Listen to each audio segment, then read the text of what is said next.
Hello students, कैसे हैं आप। उम्मीद है आप सभी लोग बहुत अच्छे होंगे। जैसा कि अब मौसम भी बहुत अच्छा होने लगा है और आपका एग्ज़ाम प्लान भी दोबारा आ चुका है और आप अच्छे से अब तैयारी करना शुरू कर दीजिए, क्योंकि आपका पेपर जो है बहुत ही पास में है। बहुत समय नहीं है आपकी तैयारी के लिए। तो आज आपको एग्ज़ाम प्लान आ ही चुका है और आपका पेपर 13 मार्च से शुरू होने वाला है। और जैसे कि आपका विषय होगा, आपका अपने विषय के हिसाब से पेपर भी आपका शुरू होगा। और जैसा कि आपको सभी को मालूम है कि जो है आपके 5 पेपर होने हैं, जिसमें 3 मेजर और 1 माइनर। विषय के अतिरिक्त एक आपका कंपलसरी पेपर पोषण, आहार एवं स्वच्छता का होना है और ये पेपर आपका ऑप्शनल होना है। इसमें आपके 100 क्वेश्चंस होंगे और आंसर के लिए 4 विकल्प होंगे और चारों में से जो भी विकल्प आपका सही होगा उसमें से आपको सही आंसर चूज़ करके आंसर शीट पर OMR शीट होगी आंसर के लिए, आपको उसमें ब्लैक गोला भरना रहेगा। इस तरह से आपका ये पेपर पैटर्न हो गया है पोषण, आहार एवं स्वच्छता का। और इस विषय में भी आपको अन्य विषय के समान ही मेहनत भी करनी है, पढ़ाई भी करनी है, क्योंकि इस विषय में फेल होने का मतलब है आपकी मार्कशीट पे फेल्ड ही लिख के आ जाएगा, है ना। इस विषय में भी आपका पास होना अनिवार्य है, जैसे अन्य विषयों में आपका है। अन्य विषयों में आपका पेपर रिटन में होगा, लेकिन इस विषय में आपका पेपर रिटन नहीं होना है, जैसा कि मैंने आपको बताया।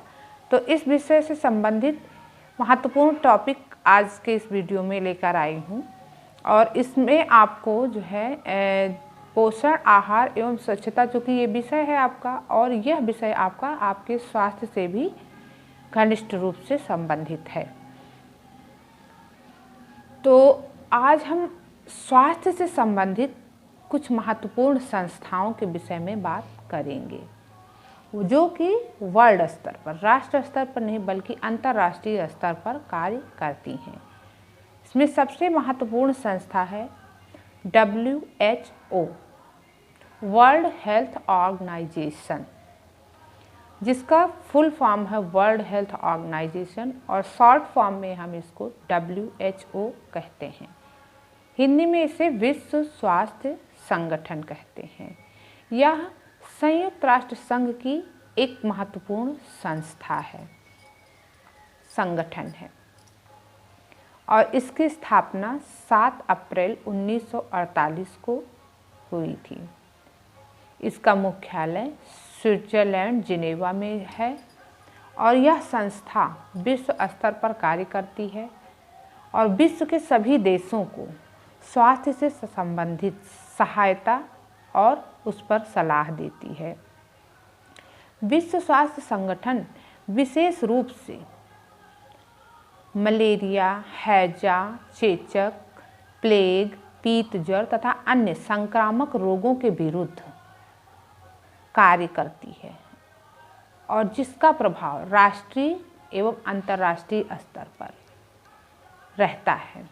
स्वास्थ्य के क्षेत्र में सहायता और आग्रह करने वाले विभिन्न देशों को यह संस्था सुझाव और सहायता प्रदान करता है। यही विश्व स्वास्थ्य संगठन का उद्देश्य है। और दूसरी महत्वपूर्ण संस्था है यूनिसेफ। अंतर्राष्ट्रीय स्तर पर यह संस्था भी कार्य करती है। यूनिसेफ का फुल फॉर्म है United Nations International Children's Fund और यह संस्था चूँकि द्वितीय विश्व युद्ध के पश्चात आपातकाल में जो है बेघर हुए लोगों के लिए स्थापित की गई थी और संयुक्त राष्ट्र संघ के द्वारा इसकी स्थापना 1946 में की गई। शुरू के 4 वर्षों में यह द्वितीय विश्व युद्ध में घायल और बेघर लोगों की सहायता करने के लिए यह संस्था कार्य कर रही थी, किंतु बाद में यह संस्था अन्य विकासशील देशों के लिए निरंतर बच्चों के लिए कार्य करने वाली एक संस्था के रूप में कार्य कर रही है।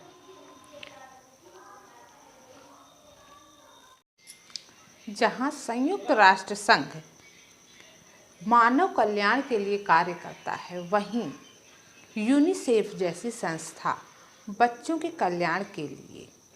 कल्याण को ध्यान में रखकर कार्य करती है। इस प्रकार यूनिसेफ का लक्ष्य बच्चों का सर्वांगीण विकास करना होता है और यह विश्व के समस्त विकासशील देशों को उनके विकास के लिए सहायता प्रदान करती है और समय समय पर उन्हें सहयोग भी देती है, जिससे वे आत्मनिर्भर बन सकें।